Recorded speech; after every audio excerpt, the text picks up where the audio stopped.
Hello and welcome to our Retirement and Wealth Strategies webinar series. Today we'll be focusing on college planning, reviewing some of the basics, highlighting some opportunities and key strategies we regularly implement here at RWS with our financial planning process. I'll be your host today. I'm Nicholas Scarcella, Vice President of RWS. I am joined by our College Savings 529 Specialist, John Drace of Nuveen, a TIAA company. Nuveen is one of our largest college savings providers in the country and the state-specific plan for Michigan. Let's start with a brief introduction on RWS. RWS, we are a fiercely independent wealth management firm. We're established in 1985, so we have over 35 years of experience serving clients nationwide. We have 17 office locations and our home office is in Farmington Hills, Michigan. As a company, we have 32 financial advisors and collectively as an organization service about a little over 7,000 households. Next, our core values is to highlight our core values in our mission statement. Our core values are our commitments to our clients, and those are education, trust, relationship, compassion, and competency. Education is exactly what we're doing here today. We have a passion of providing education to our clients and our communities. Trust, we earn your trust, never abuse it, and always have your best interest first. Relationship, we pride ourselves on the friendship we develop with our clients and working with multi-generations. Compassion, that's our compassion to our clients' evolving needs and their circumstances and having patience and understanding to that. And finally, competency, which is our duty to be experienced, credentialed, and knowledgeable. So with that, a few housekeeping items here, and I'll hand it over to our presenter, John. The presentation today is expected to be roughly 40 minutes long. We will have a Q&A, so please use the Q&A functionality in the Zoom. Submit your questions throughout the event. Everyone's camera and microphones are automatically muted, so you can enjoy your dinner during our webinar here tonight. The webinar is also recorded. So if you want to watch it again or share it with any of your loved ones or friends, colleagues who you believe will benefit from this content, please let us know. We can send you the link. And finally, there is a feedback form at the end of the presentation. If you can share any feedback, we'd appreciate it so we can continue improving these events for you in the future. So with that, I'll hand it over to John. The floor is yours. Perfect. Thank you so much, Nico. And really thank you everybody for giving me the opportunity to come on and speak and hopefully provide a little bit of insight into the world of higher education savings and then ultimately provide a roadmap on how you can most effectively save up for these higher education expenses. So I think really to John, open if you could, John, just real quick, I believe you're unmuted if we want to restart. Oh, was I muted to start? I'm sorry. All right, well, thank you. Can you hear me now? Yes, thank you. Okay, perfect. Yeah, good evening, everybody. Thank you, Nico, for the introduction, and thank you, everybody, for allowing me come on and speak tonight and hopefully provide a little insight into the world of higher education, and then ideally provide a roadmap for those higher education expenses and meeting those goals.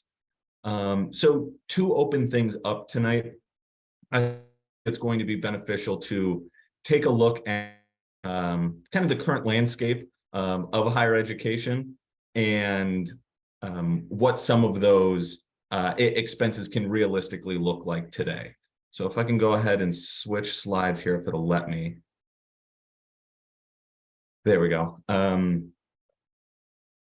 So with higher education today, on this slide, you're going to see kind of a comparison of what a four-year private institution will look like as compared to a four-year public. And you can see there's a pretty significant difference between the two. And then we'll also be able to see the growth rate of those expenses over the last decade or so. And the pretty stark figure for me is that $53,000 for the four-year private education. Now, the public does give you some reprieve, right around half, but again, those are hefty bills to meet. to save up for college. Now, moving on to the next slide. If we were to expand out that time horizon a little bit past that 10 years and look closer to that 45 or 50-year time horizon, and compare that to some other areas that we see across our economy, the college tuition and fees has grown substantially compared to a lot of other areas.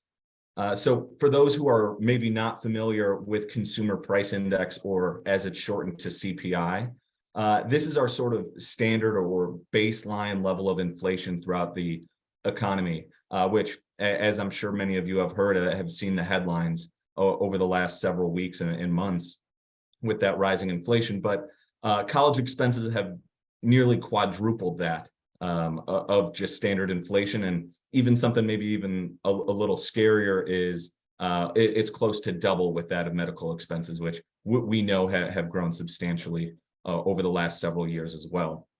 But switching to the next slide, I don't necessarily say these things to scare you or frighten you or anything like that, but again, provide a realistic framework of what you can reasonably expect for the higher education expenses. And then ultimately, again, provide a roadmap on how you can most effectively plan for this, huge burden. So moving on to the next slide, we're really going to break down this presentation into three main sections. So the first is going to be a discover section. So again, looking at the landscape and really how families have been traditionally saving up for higher education expenses. The second, we're going to go into investment options and vehicles that you'll have at your disposal to save.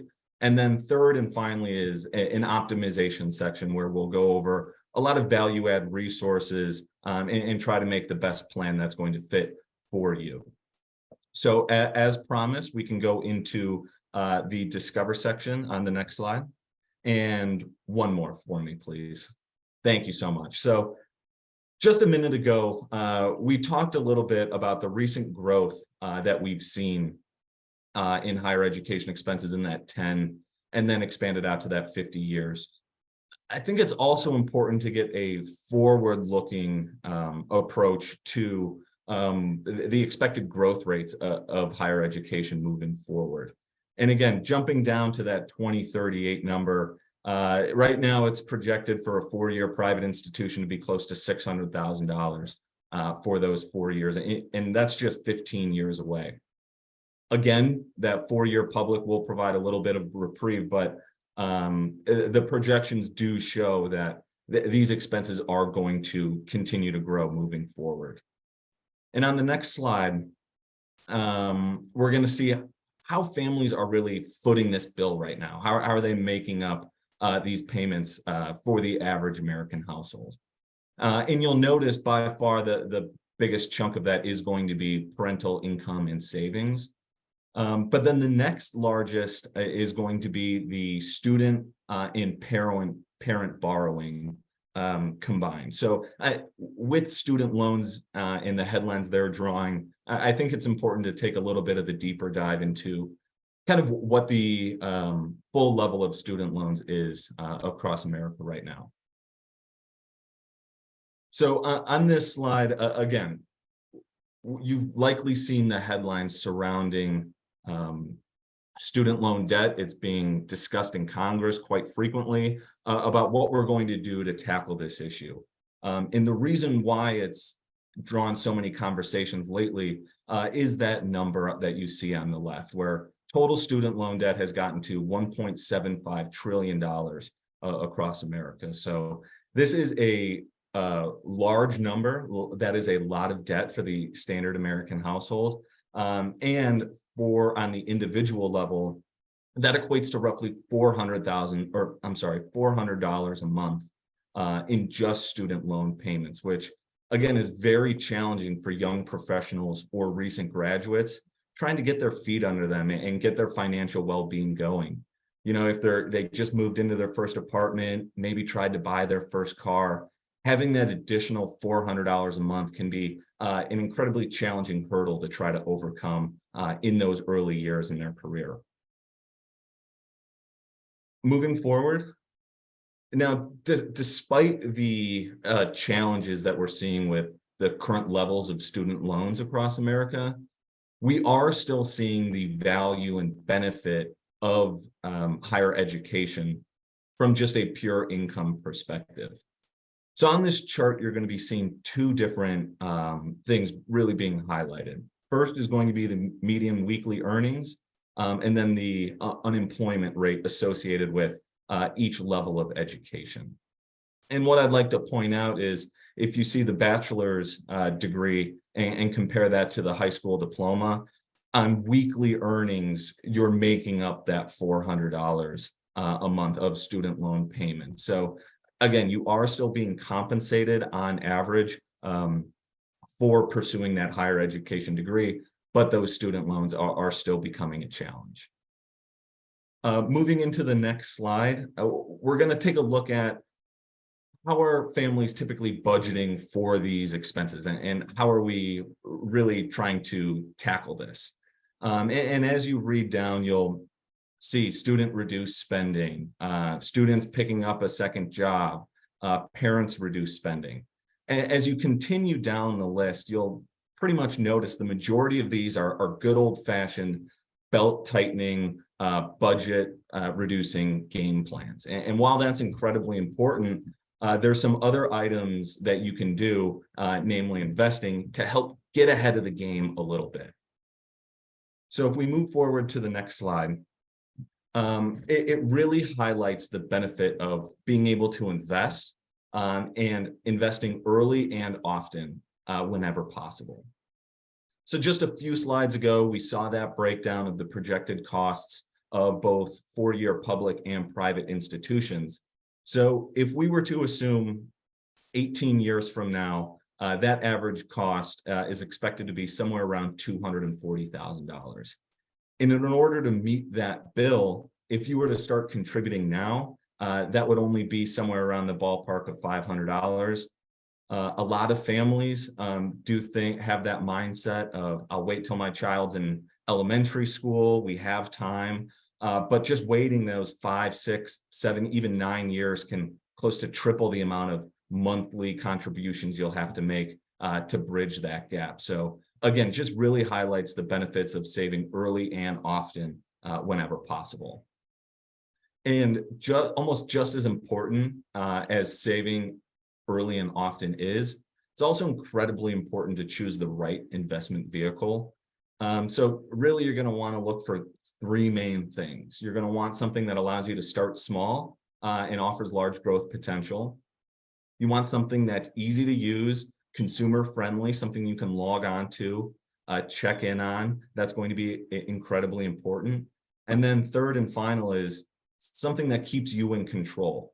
There's certain products out there that will automatically transfer over to the beneficiary at 18. But you're going to want something more than likely that has a little bit more control and flexibility, which is going to be an increasingly important point as we move throughout this presentation.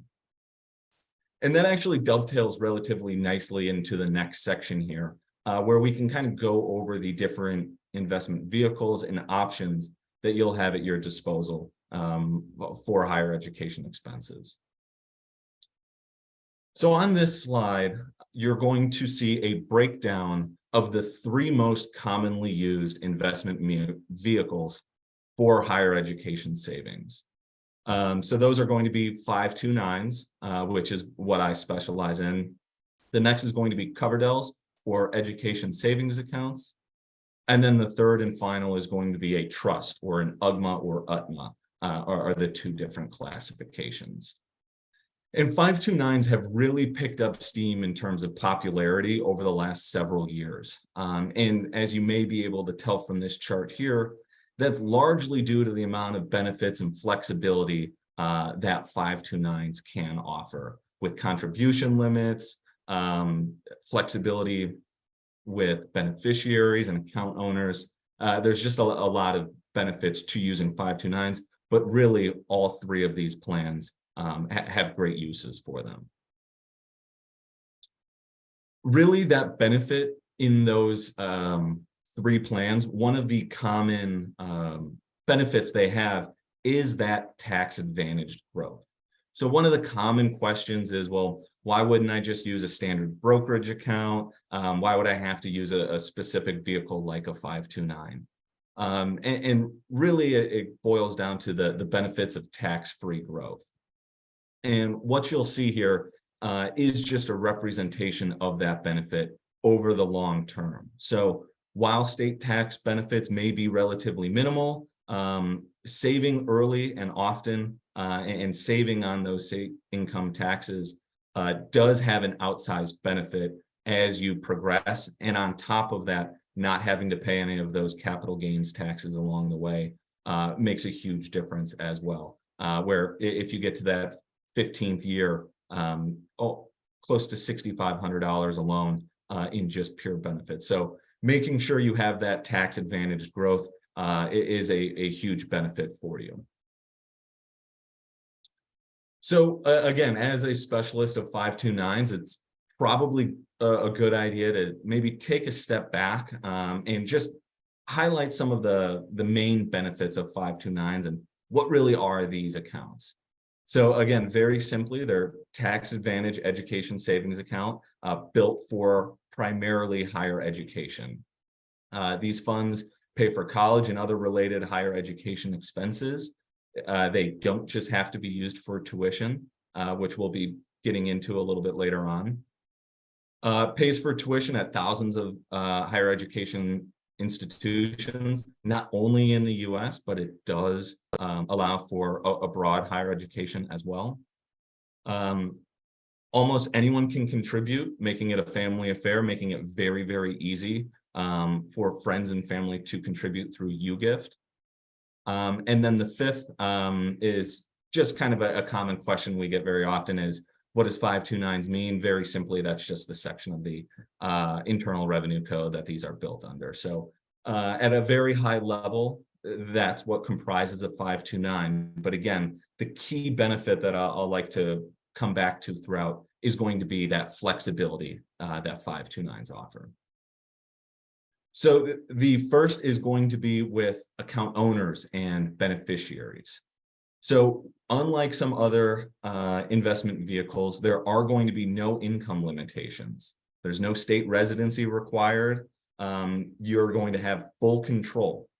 Essentially, all you'll really need to do is be a US citizen and have your beneficiary be a US citizen, and you're good to go. It really is as simple as that, which is a great added benefit.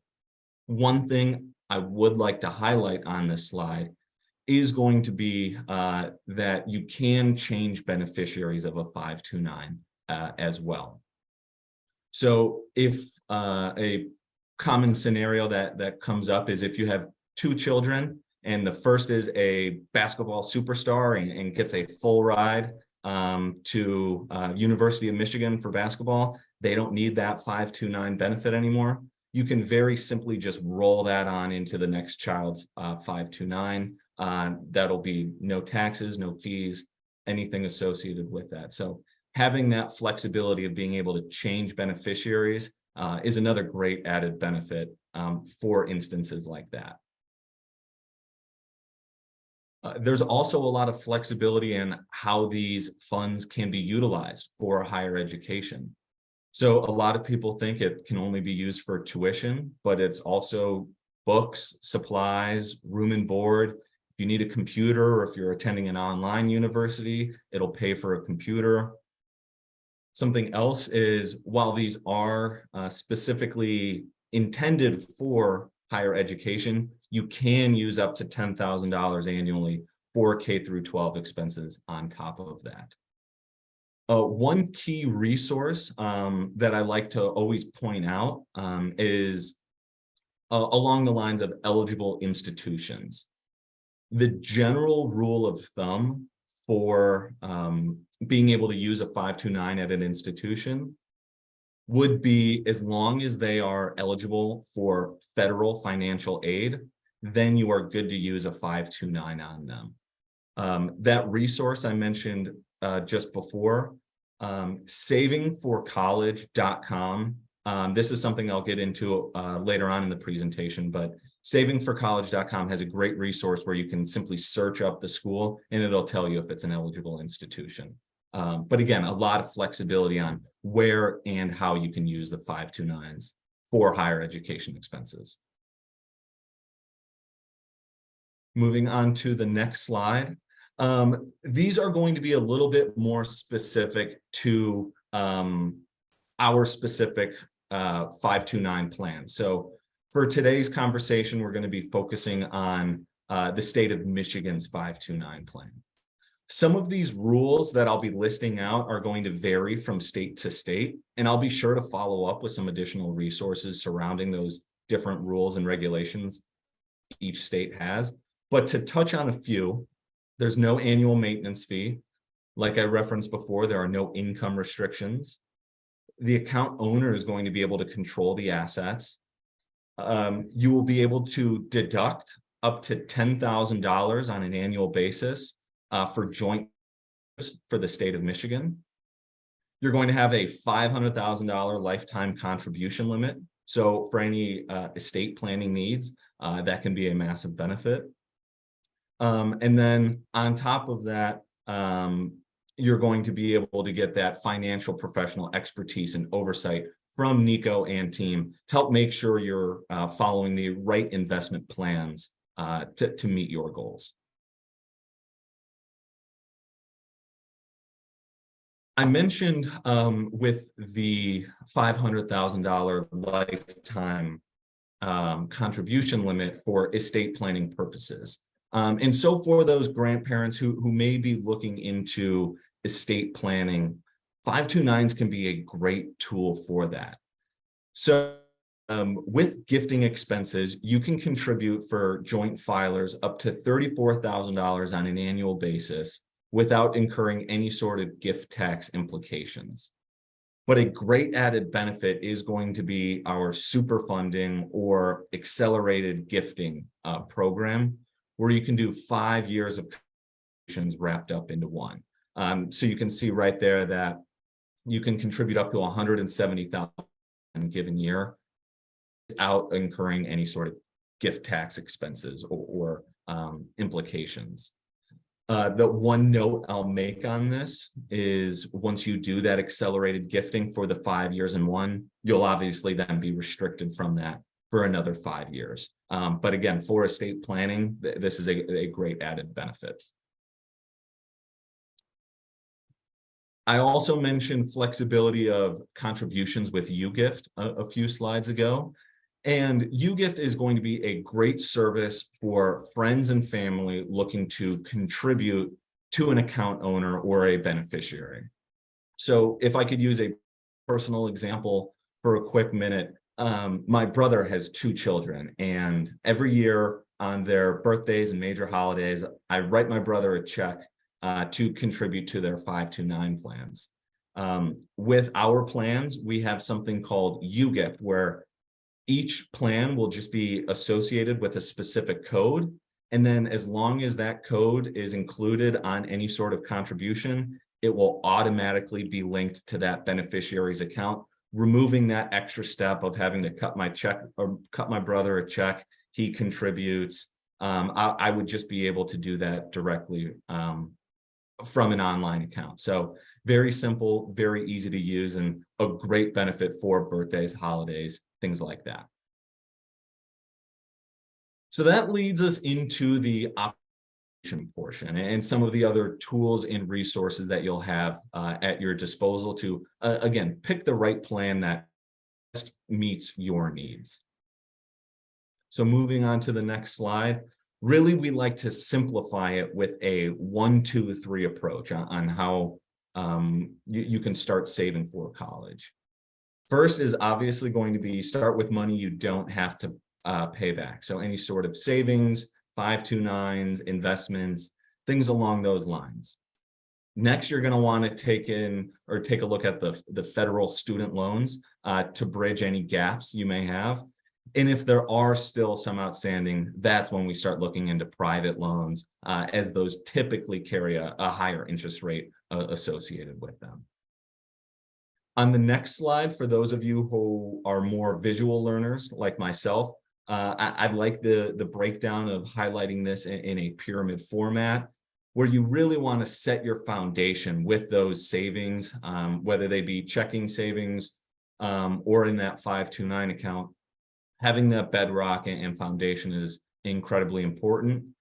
Then we can look at scholarships, grants, things like that, before getting into those student loans to round everything out. We focused earlier mostly on the savings portion. These next couple slides will more so focus on the scholarships, grants, and then student loans that are currently available out there.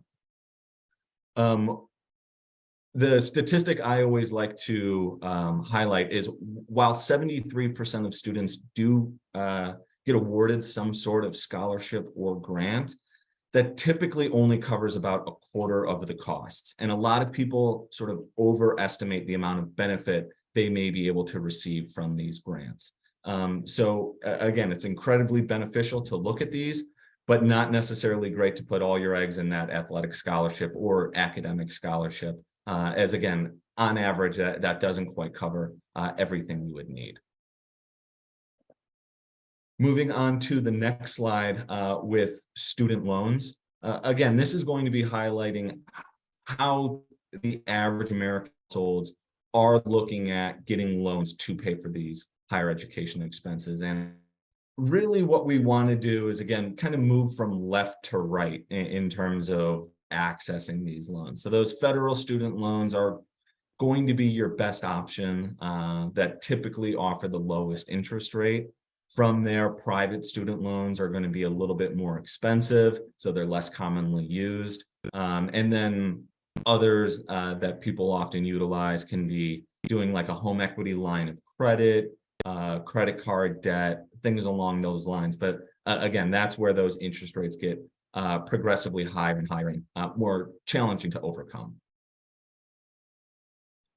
So really with student loans, there are a few different options that you'll have available to you. But the three most common that I really want to point out are going to be the direct subsidized loans, the direct unsubsidized, and then the plus loans. So those direct subsidized loans are fairly standard now for undergrads applying for student loans. And very simply, these are loans where you do not have to pay any interest payments or any principal payments for that matter until you have graduated from college. So nothing will kick in until that graduation date, and that's when you'll start paying. From there, the direct unsubsidized loans will just not have that benefit of the lapse in interest payments or principal payments, where those payments will basically incur right away. And then third and finally is going to be plus loans. These are, again, a little bit more challenging to come by, almost solely built for master's and degrees.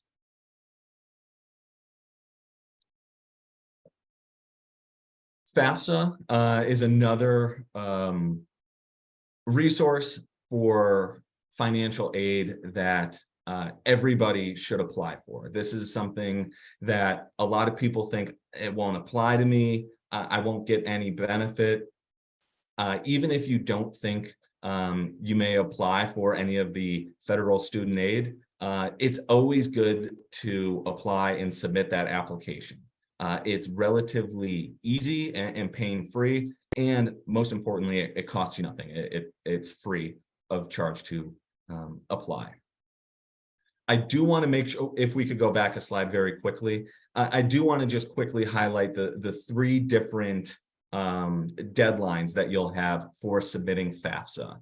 So those three deadlines are going to be at the state level, the federal level, and then at the school or institution level as well. So that first deadline is going to be October 1st, the year classes begin. That's when you're going to want to check with your specific state, whether that's Michigan, Indiana, Illinois, wherever you may reside. Each state will have slightly different deadlines that you'll have to submit by. but the earliest that is available is that October 1st deadline. The next one up is going to be college specific. So for that one, you would just very simply reach out to that college, university, and ask them when their deadline is. Most will have it on their website, but again, if you call in, they'll be able to provide that very easily. That third and final going to be on the federal level, and that's going to be June of that year for education. So for those who may have a child in college now and you wanted to apply, you still have time to apply for that federal financial aid for this past academic year. So again, those are going to be the three different deadlines just to keep in the back of your mind as you start to apply. Now moving on to the next slide. Really, this is just going to be breaking down what you'll receive after you submit that application. And that report that will be sent back to you is going to be the SAR, or Student Aid Report, highlighting what benefit you'll be eligible for. And there's two main things that really get associated into what is the financial need for that student. And that's very simply cost of attendance. So what does it cost to go to that college or university? And then the second being expected family contribution, earnings, levels of savings, things along those lines, which again, we'll get into a little bit more detail of expected family contribution in a couple slides. I'll give you a quick heads up. It can sometimes get a little confusing, but those are going to be the two key components for determining financial need. There are going to be some changes upcoming for FAFSA. So one of those is going to be a great benefit where grandparent contributions will no longer be counted towards student income. We just talked about expected family contribution. That's just going to be renamed to Student Aid Index. So nothing too major there, just again, a name change. The Pell Grant eligibility is expanded. So this is for full ride federal academic scholarships and grants. The eligibility for this is going to be, again, expanded out and easier for individuals to qualify. Unemployment during a national emergency may increase eligibility for FAFSA. So again, if there is a hardship like COVID or anything like that, that may adjust eligibility as well. And then finally, lifetime federal direct subsidized loan limits have been eliminated. So those non-subsidized or plus loans that we talked about a little bit earlier maybe won't require quite as much demand with this limit being eliminated. For the 529 a financial aid impact, this is where we can dive a little bit more into the expected family contribution. And some piece of pushback we often get is, if we have too much saved up in a 529, my child won't be eligible for any FAFSA. It's going to have too big of an impact. And what this chart is trying to highlight is that impact isn't quite nearly as linear as a lot of people think. So you'll see down in that bottom row here, $100,000 saved up in a 529 will really only have an impact of roughly $23,000 in terms of expected financial contribution or family contribution. So those are discounted. Checkings or savings account are going to be discounted at a lower degree. On top of that, so too are like retirement accounts as well. So while you may think 529s would have a larger impact on expected family contribution than those, it's actually the opposite, where apples to apples comparison, it would be a less of a burden on EFC if a dollar was in a 529 account relative to a checking, savings, or IRA, something like that. Speaking of retirement accounts, again, especially with the slide shown a few minutes ago with the tax advantaged Obviously, retirement accounts offer that tax advantage growth, but there's really three main reasons why you don't want to look at those or start pulling from those too early to pay for college. So one is going to be income taxes and penalties. You may be hit with early withdrawal penalties. And then on top of that, any distributions taken from a retirement account are going to be then a tax at ordinary income, but will then be included in your income levels as well, which will have an impact on that FAFSA and total financial aid you'll be eligible for. The second is the lost growth opportunity. Obviously, you're going to be limiting the funds saved up for retirement, and we want to make sure you all have a happy, healthy, and long retirement. So we don't dwindle those assets too early. And then third and finally, again, is that potential to reduce financial aid. Kind of touched about that on the first point, but again, taking that earned income will have an impact on your total eligibility. Finally, we're getting into some different tools and resources that you will have at your disposal to start implementing this process. So the one I like to highlight the most is going to be savingforcollege.com. There's a couple different things that this website will be able to offer you. One is going to be that eligible institution tool that I referenced. But then they also have a number of different articles and questions and Q&As included to highlight different aspects about 529s and the changes that are being made. So a great example of that actually is, if you haven't heard of Secure Act 2.0, they're still working out the details, but that change that is looking at being implemented is any additional funds left in a 529 account for a beneficiary are going to be able to simply be rolled into a Roth IRA account. So that's a massive benefit for beneficiaries. And Saving for College is going to be able to post blogs and provide updates as they come in, as Congress continues to hammer out those details. So things like Saving for College and other websites like these, again, are great resources to check in on frequently as you go throughout this process.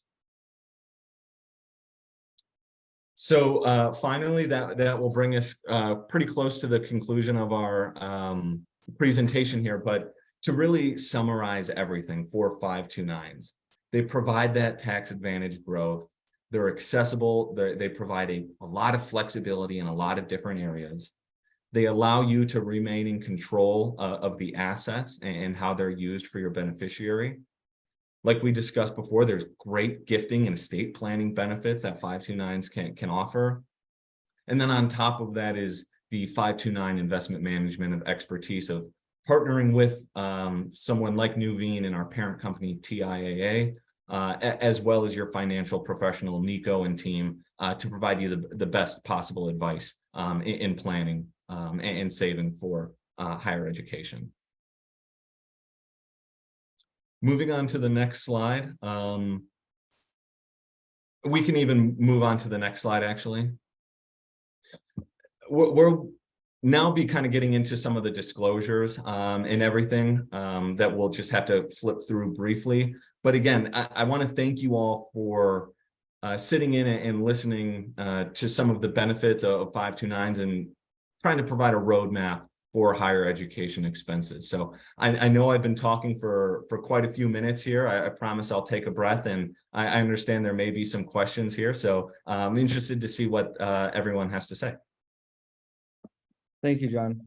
And that was great team building there with me taking your cues and switching the slide. We lost remote control on the presentation there in the beginning. So thank you everyone for bearing with us, and great job. Right on 41 minutes on the dot, John.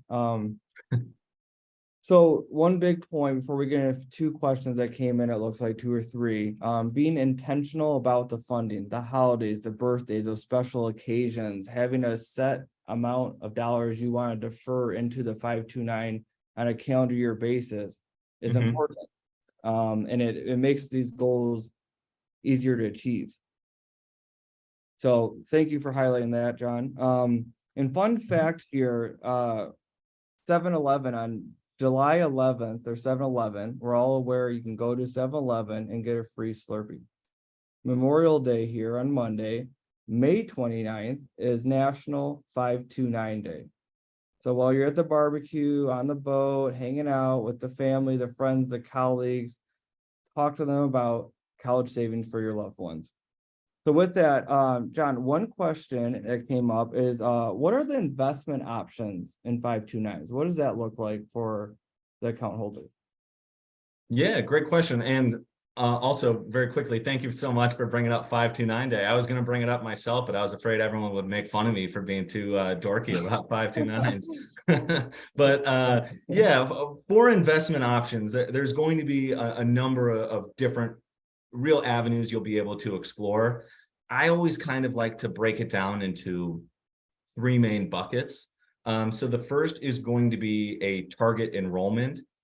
So for those of you who may be familiar with like target retirements, it's a very, very similar process.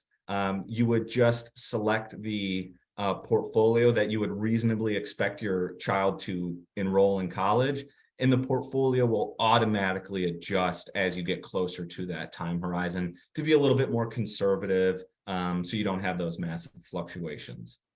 That second bucket is going to be a target risk. So if you just want to be conservative, or if you want to be a little bit more aggressive and have that stay consistent, it's absolutely an option for you. And then on top of that, we have a list of 17 individual funds that you'd be able to select from as well, if you wanted to explore that and create your own portfolio. One thing I'll just mention very briefly is I did break it up into three buckets, but you are not exclusively beholden to one bucket versus the other. If you wanted to do a target enrollment date and then have one of the individual funds on the side, you're absolutely able to do that. So a lot of flexibility available in investment options as well. Okay. And just to add to that, complement that, is that's what your RWS advisor is there for, is to help select the correct investments with your goals. Another question here, John, is can you set up a 529 for someone you are not related to? For example, a friend's child or children? Yes, you would absolutely be able to. You can set a 529 up for pretty much anyone. The only restriction or caveat I'll add to that is I had mentioned before, you can transfer accounts to a different beneficiary. There are limits as to who you can transfer that to. You wouldn't just be able to transfer from a 529 beneficiary from me to Nico. There would have to be some sort of immediate family relationship in order for that to be allowed. But again, you would be able to open an account for pretty much anybody, as long as they're a US citizen. And a beneficiary can have multiple accounts for their benefit, correct? Like a grandparent and their parents can both have a benefit for their child, John Doe. Yes, they absolutely can. Yeah, great point. Final, it looks like one more question here. What happens if the child does not go to college or gets that scholarship, that basketball scholarship we mentioned? Yeah, so again, we can roll that over to a different child. Now with the Secure Act 2.0 and some of the legislation surrounding that, it does look like they'll be able to just simply roll those assets into a Roth IRA and start using that for retirement savings. Really, the third option is probably not the best, but you could also, in the 529 account, necessarily have to pull it out right away. If you're still contemplating going to, again, pursuing or doctorate, going back to school in general, you do have that ability. But then that third and final is going to be, you can simply just take out the distribution. That would just be a qualified expense, in which it would be taxed as ordinary income, and you'd get a 10% penalty on top of that. And PGA golf school, does that qualify? Is that qualified tuition? We would have to double check that tool on savingforcollege.com. I don't think it is. I wish it was, because I may be able to get my handicap a little bit lower. There you go. One final question is to clarify, make sure this is crystal clear. Parents of a loved one, their child, and friends, family contribute $20,000 to 529 over the child's lifetime. That grows to 30,000. If all of that is applicable to college qualifying expenses, zero taxes, correct? On all 100 tax-free. So that's really the great thing about 529s, is you get that triple tax benefit, so to speak. Is on contributions, you're able to deduct from your state income taxes. So you save that year. All growth is tax deferred. So you don't have to worry about paying any capital gains taxes throughout that time frame. And then, yeah, Nico, as you referenced, as long as these expenses are qualified higher education expenses, they will come out 100% tax-free. So a lot of tax benefit associated with these. Excellent. Well, thank you again, John, for the excellent presentation. We'll just go through our final few slides here, but thank you to you and Naveen and Tia.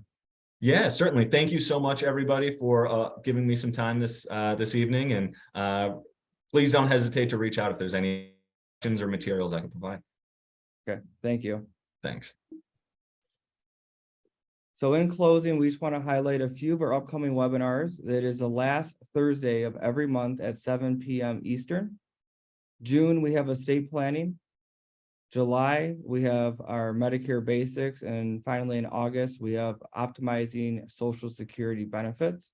You can go to rwsgroup.org/events. And also follow us on social. We make a conscious effort of putting out content, educational resources, news on at least 3 times a week, 3 to 5 times a week. We're posting something on LinkedIn, Facebook, YouTube, and Instagram. With that, we want to thank you all for attending our webinar series today, and we hope to see you next month. Thank you.